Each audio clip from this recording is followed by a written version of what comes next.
The International Day for Remembrance of Slave Trade and its abolition is marked under the auspices of the United Nations. This year's theme of the day is confronting slavery's legacy of racism together.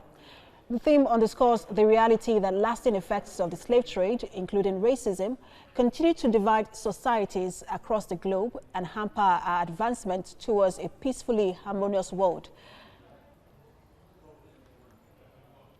Executive Director, Youth Rise International, David Ewusi, joins me to discuss this. Good to have you join us this hour. Now, several years and decades after the abolition of slave trade, we continue to witness the exploitation of individuals in the form of forced labor, child labor, racism, and even human trafficking. What do you make of this?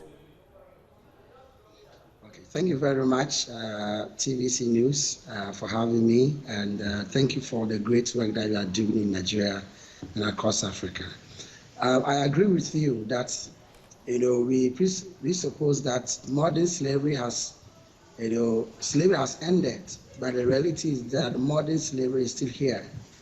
I'm saying this because, according to a research published by Work Free Foundation, the Global Slavery Index, currently over 40.3 million people are victims of modern slavery across the world. Now, coming back to Africa, the same report indicated that not less than 9.2 million people, men, women, and children, are currently victims of human trafficking. And this figure accounts for over 23% of the global estimate. So yes, human trafficking, modern slavery, and exploitative labor is happening in Africa.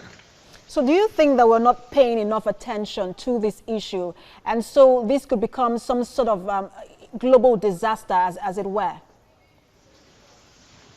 I'm afraid some effort has been made.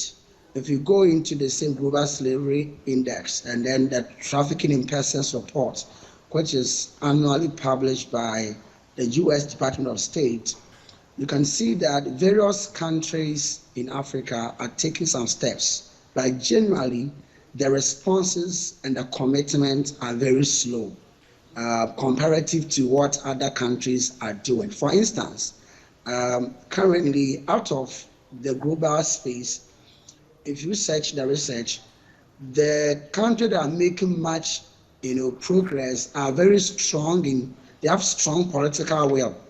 The various governments of those nations are collectively committed in ending modern slavery. Second, there's also a response in terms of resources.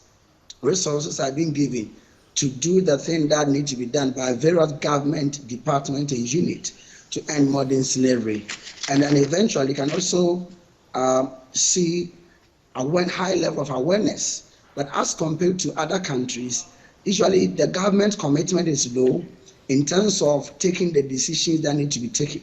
All right. I must admit that various laws have been passed across various countries of Africa, but the gap has been the enforcement of those laws and the allocation of resources to get those interventions done. All right. Executive Director, Youth Rise International, David Ewusi, thanks for talking to us.